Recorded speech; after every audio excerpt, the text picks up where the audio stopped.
A woman in the Black Lady subreddit says, "How do you ladies think I handled this?" And she shared a couple of screenshots of text messages. Listen to what this man said to this woman. He says, "I'm trying to come fold you up like a pretzel, not gonna lie." He's trying to fold her up like a pretzel. All right, that's what he says.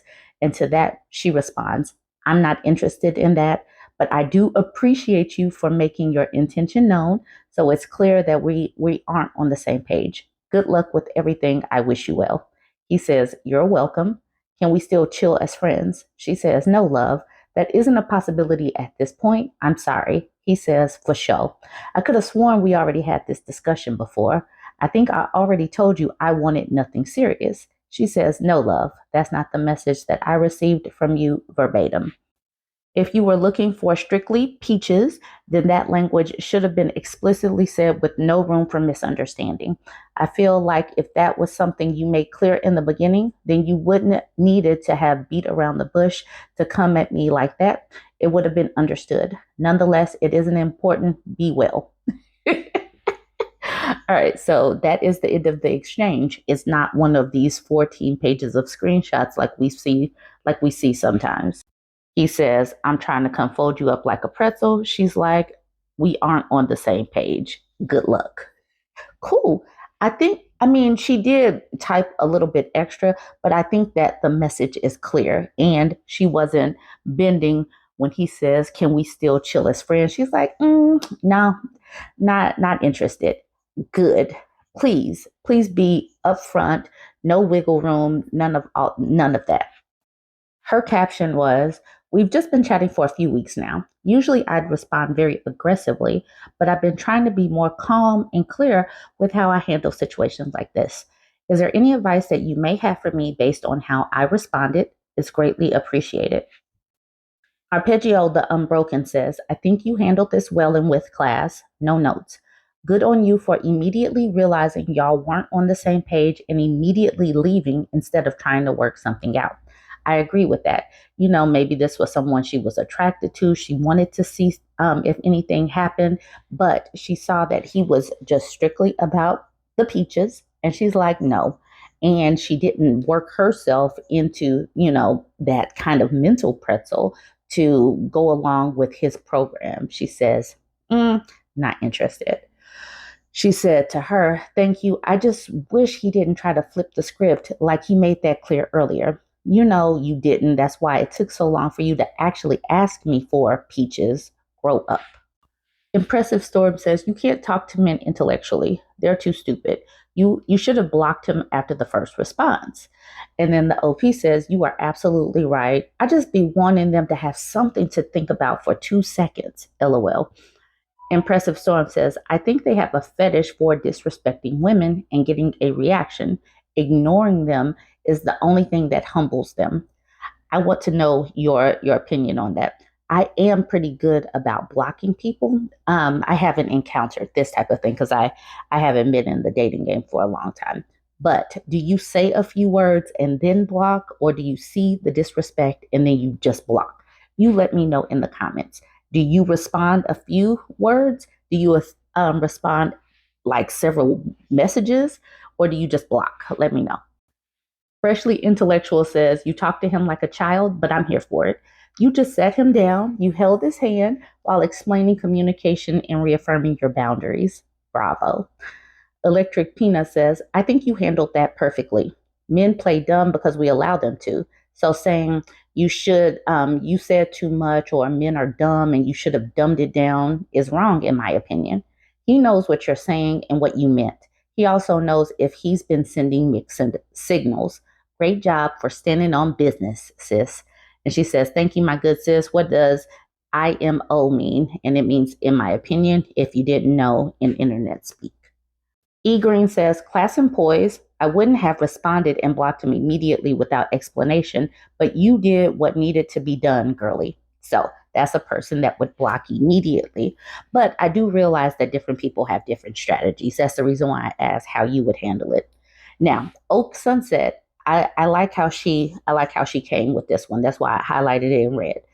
She says, "I would have left out 'I'm sorry' and the 'I feel like.'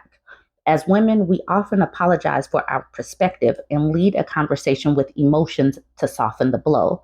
But folding you up like a pretzel was pretty direct. So men like that get the same energy. But other than that, succinct, clear standards raised, shut the door on the foolishness because the lack of intent was clear. And girl, apparently he's had that convo with someone. It just wasn't you. That so she says, leave out I'm sorry and I feel like. I think we need to go back to the text message and examine that part.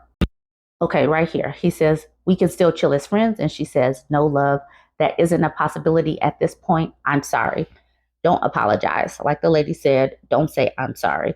And I say, no love, no using terms of endearment for someone that just wants to fold you up like a pretzel.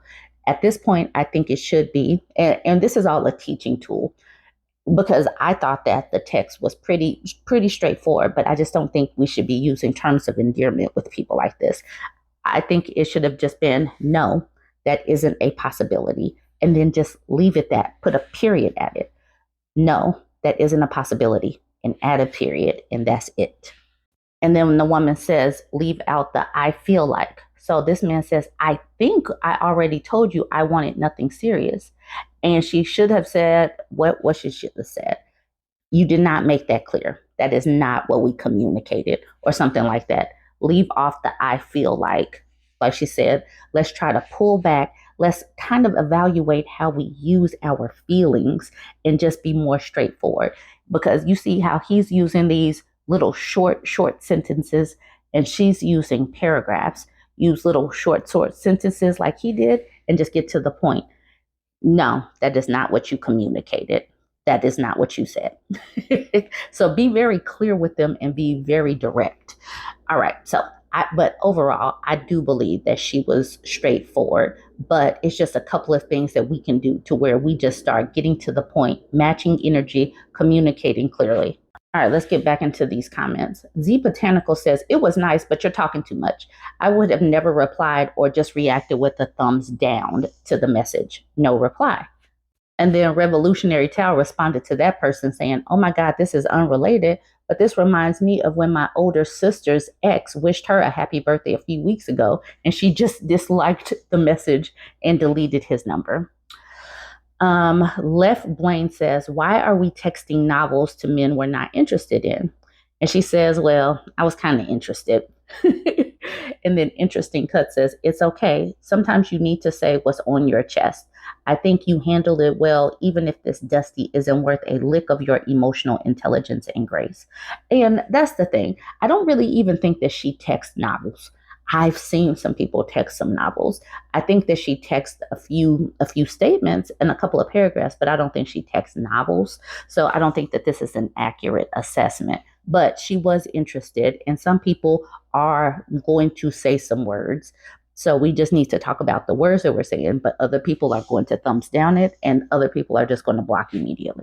So I know we've had this discussion with the other one that I circled in red, but it bears repeating because we need to hear these things several times so it becomes normalized. Turbulent Tomato says, I think you did great, but please never apologize for setting boundaries. Don't say I'm sorry or say I feel like when you know exactly that he didn't make things clear. You didn't do anything wrong. He wasn't sorry for how he treated you. So why should you be for saying no and putting him in his place? He was not apologetic for being disrespectful. So stop being apologetic to these people. All right. So I just wanted to put that out there. I thought that this was a good conversation for us to have and, have a conversation back and forth in the comments about how to set boundaries. Let me know what you think and how you would have handled it, what you saw with the comments breaking it down. I thought that this was an amazing conversation and it needs to be had. So you let me know in the comments. Don't forget to like, comment, and share, and go ahead and hit follow if you're not yet following me.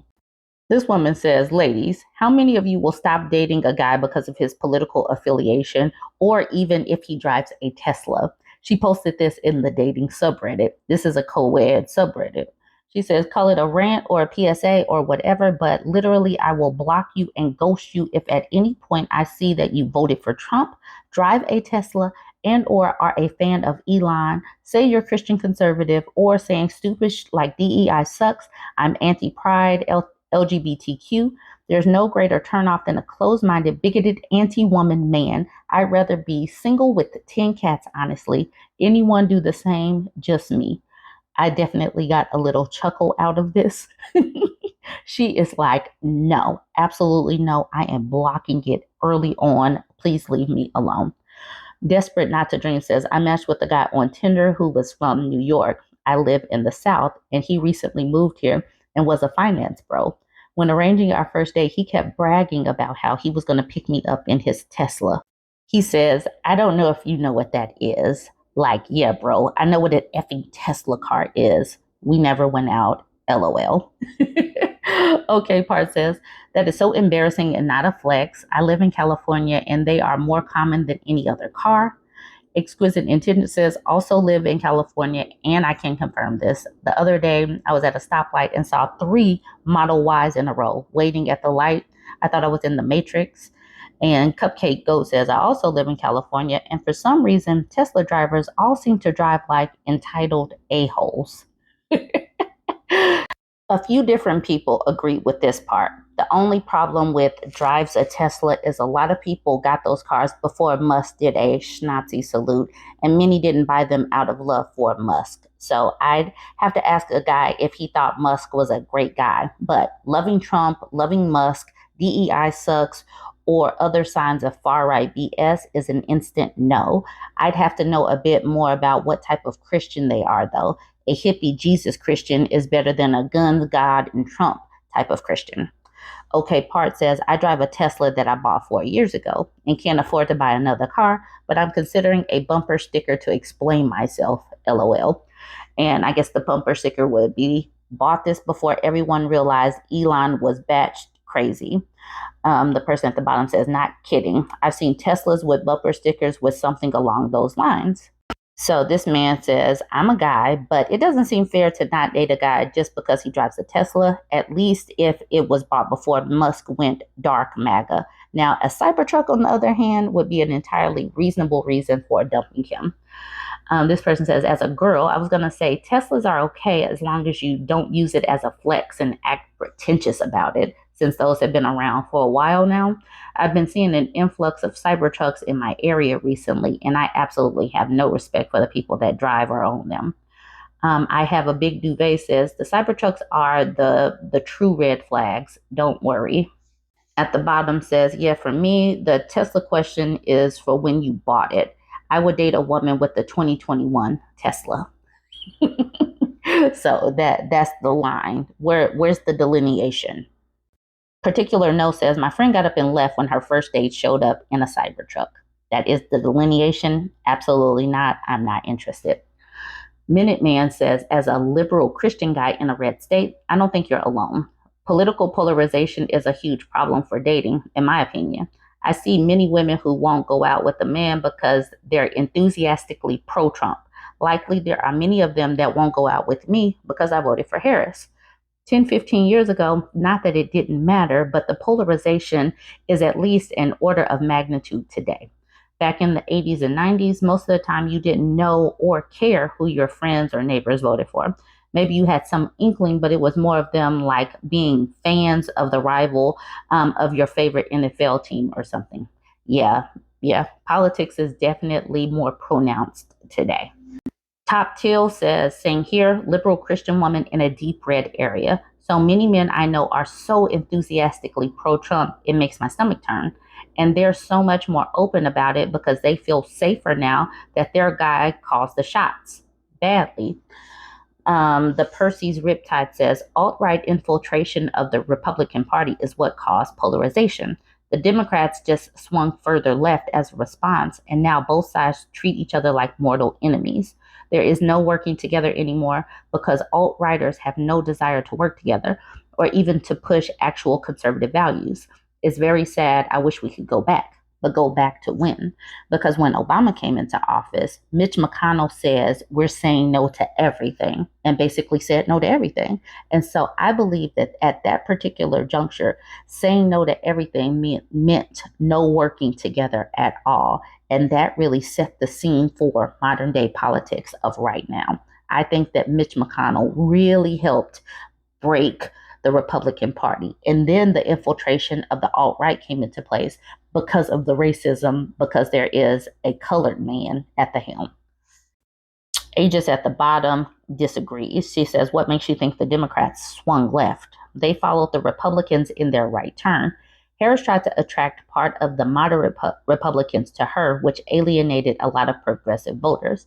I think she did try to bring people into the fold, but there were a lot of Republican voters that didn't seem to have a home anymore because of the alt-right infiltration, the extra bigotry. They like sprinkled too much bigotry on it for some liking of the Republican Party.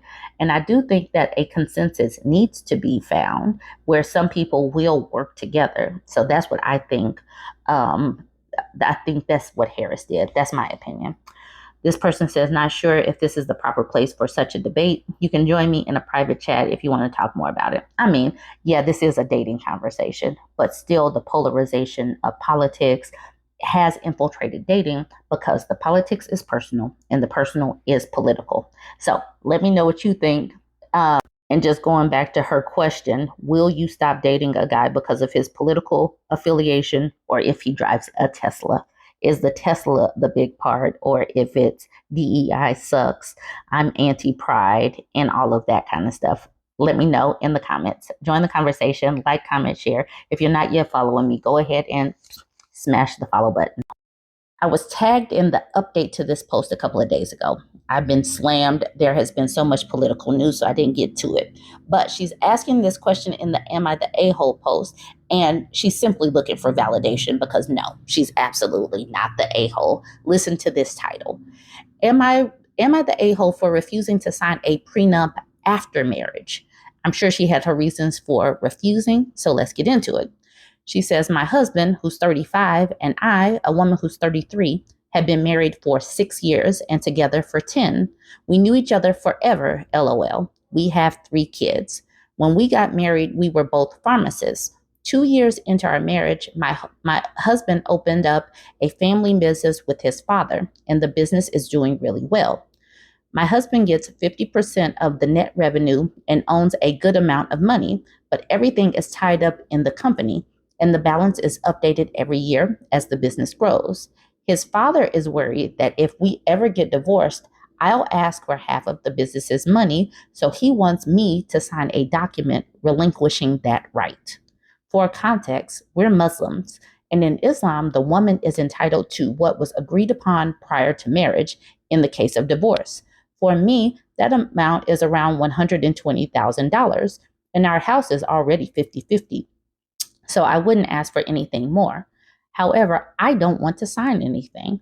I feel my husband should trust me when I say I would never ask for half of his share in the business. I also pointed out his dad didn't ask his mom to sign such a document, so why should I have to? So am I the a-hole for refusing to sign this? The majority of my network are women. We're probably going to have a consensus on this and saying no. Number one, they've been together for 10 years and married for 6. Even if she was a stay-at-home mom, she is doing things to support her husband to go into work and do the work that he needs to do to where he can, just focus on work.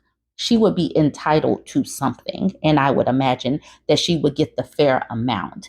But she's also working, and she's been with him as he built this up. There is no reason why she should be signing a prenup. And it's not like, it would be a postnup. There's no reason why she should be signing this, relinquishing her money, because she would be entitled to this. And it's out of pocket for the daddy to be swooping in and telling the son to make her do this. Daddy is out of line. But I'm totally sure that this man did not stand up to his own daddy. I'm only going to do a few of these comments because I'm going to go into the update. Studious Noodle says, If you're in the US, I tell you to consult a lawyer immediately. This is not something you should have to handle alone or be forced into. I'm a sight gazer says seems maybe the dad knows more than he is letting on, as in maybe the husband is considering divorce or spouse is saying it's coming from dad to cover his motives. Unfortunately, it's not uncommon that a spouse will seek divorce after they become dramatically more wealthy. The OP says, I'm in Canada and I have no access to all the bank accounts, official document. I'm sorry, she says, and no, I have access to all the bank accounts, official documents, sales, and everything. My husband run his weekly goals and success every day or week, month, LOL. So no. And it began with his father wanting this, but now he is on board, to which is making me stand my ground. Slat says, go talk to an attorney. Your husband and father-in-law are doing a lot of behind the scenes talking. You need your person to chat legally with, regardless of customs. There are laws where you live. Don't sell yourself short. Bitter do-gooder says, remember, in the event of a divorce, you are going to become a single mom. You deserve the resources for that to go well for your children. And you do not want to be in the position of constantly begging him to pay for school fees and clothes and such. I'm a sight gazer at the bottom says, legal counsel sounds even more important. Postnups are becoming more common, but rely on what's legal in your jurisdiction. As you probably know, don't sign anything without having your own independent legal representation. So that was 4 days ago. Now, here's the update, which is a day later. She says, first, I want to sincerely thank everyone for their words. I truly benefited from each and every comment and felt so empowered reading your perspectives. I couldn't sleep last night thinking about what to say to my husband. He usually wakes around 5 a.m. to go to the gym and have his coffee in peace before the kids wake up. So I decided to wake up with him. Hello, headache all day. I told him that I was completely shocked when he asked me to sign this document, especially since he was actually okay with me signing it. I asked him, how can you say I'm not entitled to anything? I work my butt off from 9 to 5, then come home to cook, take care of the kids, and handle bedtime. And at the end of the month, I don't see a penny. Everything goes to the bills. Sure, he pays for our trips, clothes, and gifts, but I never ask for anything or tell him what to buy me. Then I brought up religion. I told him, if you want to talk about religion, let's be fair about it. Islamically, my money is my own and you're not supposed to use it. If that's the case, I want every dollar I earned back, around $300,000 for the 5 years I've worked.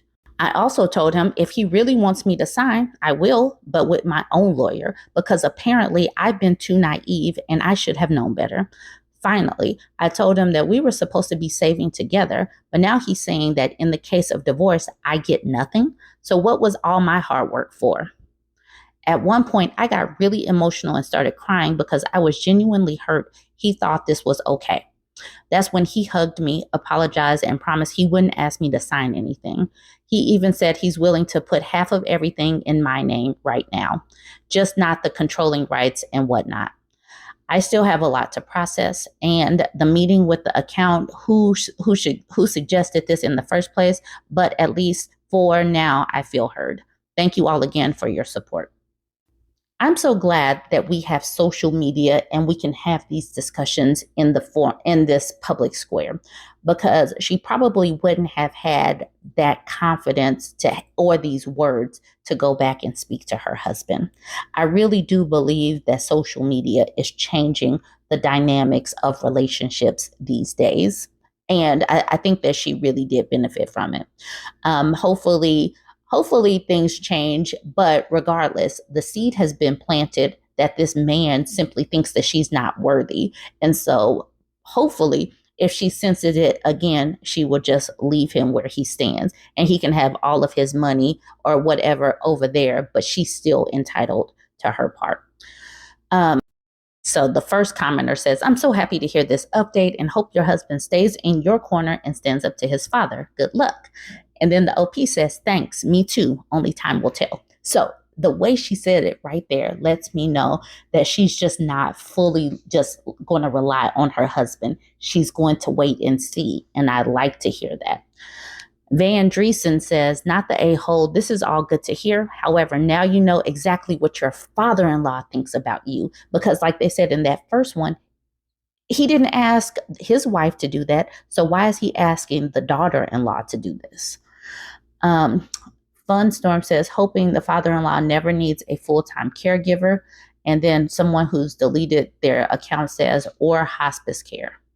Saydizi says, you've already mentioned it, but Islamically, every penny of what you earn is yours, and it's upon the husband to completely provide for the family. The fact that many Muslim women in the West help financially just showcases how our women go above and beyond their responsibilities to create a beautiful home. I hope you hold your husband to putting half of everything in your name. I'm a father, and I'd want my girls to protect themselves. And then the OP says, exactly. This is what I reminded him of. But for me, he is my high school sweetheart, the love of my life, and we're building our life and savings together. We never imagined things going south, so we never prepared, and this might be wrong. I'm sure this request has nothing bad behind it, but it made me realize that I should protect my rights. Somehow, I am still not sure how.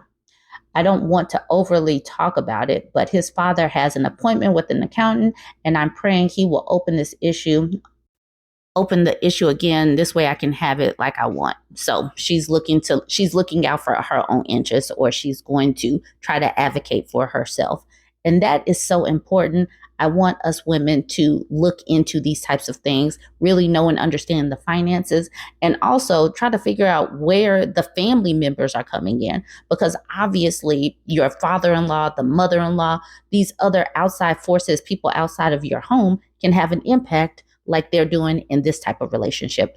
Anyways, join the conversation. Let me know what you think about this one. Don't forget to like, comment, and share.